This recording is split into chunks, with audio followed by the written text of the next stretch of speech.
Hello అండి అందరికీ ముందుగా వరమహాలక్ష్మి అమ్మవారి శుభాకాంక్షలు. మీరు మీ ఇంట్లో పూజని ఎలా చేసుకున్నారు ఏంటి అన్నది నాతో కామెంట్లో షేర్ చేసుకోండి. ఈ ఇయర్ పూజ చేసుకునే వాళ్ళ అందరికీ మీ మనసులో ఏ సంకల్పంతో అయితే చేసుకున్నారో అది నెరవేరాలని నేను కూడా మనస్ఫూర్తిగా కోరుకుంటున్నాను. ఇక్కడ నా పూజ అయితే అవుతుందన్నమాట. ఈరోజు మార్నింగే 3కి లేచి ఇంట్లో అయితే దీపం పెట్టేసుకున్నాను. ముందు దేవుడి గదిలో దీపం పెట్టేసిన తర్వాత అంటే మనం బ్రహ్మముహూర్తంలో పెట్టేసుకున్న తర్వాత ఇంకా కొంచెం టైం అటు ఇటు అయినా పెద్దగా టెన్షన్ ఏమి ఉండదు కాబట్టి ఫస్ట్ దేవుడి గదిలో దీపం పెట్టేసుకొని తాంబూలం అయితే పెట్టేశాను అమ్మవారికి. ఇంకా అయిపోయిన తర్వాత ఇంకా ఇక్కడ అయితే పూజ చేస్తున్నాను. ఇంకా నాకు వచ్చిన నైవేద్యాలు అయితే నేను పెట్టుకున్నాను అనమాట. ఇంక వీడియో హర్ష షూట్ చేస్తున్నాడు కదా, కొంచెం అటు ఇటుగా తీశాడు. నైవేద్యాలు వచ్చేసి నేను ఇక్కడ తీపి గారెలు, చప్పటి గారెలు, పులిహోర, దద్దోజనం, చక్కెర పొంగలి, చలివిడి వడపప్పు, పానకం, శనగలు ఇవైతే చేశాను. ఇంకా చేసినవన్నీ అమ్మవారి దగ్గర పెట్టేశాను. ఇంకా ముందు రోజే మనం తెచ్చుకుంటాం కదా ఫ్రూట్స్, అవన్నీ పెట్టానన్నమాట. ఇంకా నేను తీసుకున్న సారీ, జ్యువెలరీ అన్నీ కూడా అమ్మవారి దగ్గర ఈ విధంగా అయితే పెట్టేశాను. యాక్చువల్లీ ఇయర్ స్పెషల్ ఏంటంటే ఎప్పుడు ఇలా రాలేదు, ఇదే ఫస్ట్ టైం అనమాట మా పెళ్ళైన తర్వాత.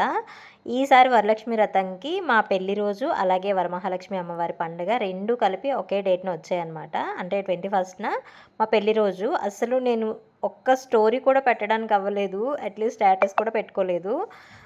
ఈ పూజ హడావిడిలో ఉండిపోయాను, అసలు ఎలా అయిందో కూడా తెలియలేదన్నమాట. ఇంకా అంతా అయిపోయింది. ఇంకా అమ్మవారి దగ్గర తాంబూలం కూడా సమర్పించేసి ఇంకా దీపం ధూపం నైవేద్యం అన్నీ అయిపోయిన తర్వాత ఇంకా ఇక్కడ వీడియో అయితే షూట్ చేసుకుంటున్నాను.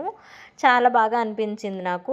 ఎలా అనిపిస్తుందంటే ఎవ్రీ ఇయర్ అమ్మ మనల్ని ఒక్కొక్క మెట్టు కొంచెం ఇంకొంచెం బాగా చేసుకునేలా అనుగ్రహిస్తున్నారు అనేసి నేను అనుకుంటున్నాను. ఎందుకంటే నేను చేస్తున్న లాస్ట్ 3-4 ఇయర్స్తో కంపేర్ చేసుకుంటే ఇయర్ చాలా బాగా అయ్యింది పూజ.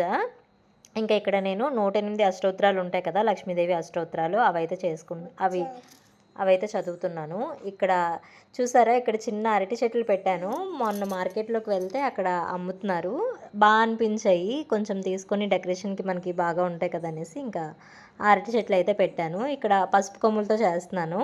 పసుపు కొమ్ములతో, కుంకుమతో, పువ్వులతో చేశాను అనమాట. అంటే కొంచెం కొంచెం 108 అష్టోత్తరాలకి ఒక్కొక్కటి ఆ విధంగా అయితే చేసుకుంటూ వచ్చాను. ఇంకా వీడియో కూడా హర్ష తీశాడు కాబట్టి పాపం వాడికి ఎలా వస్తే అలా తీశాడు. ఇంకా ఇది ఫైనల్గా నేనైతే షూట్ చేసుకున్నాను.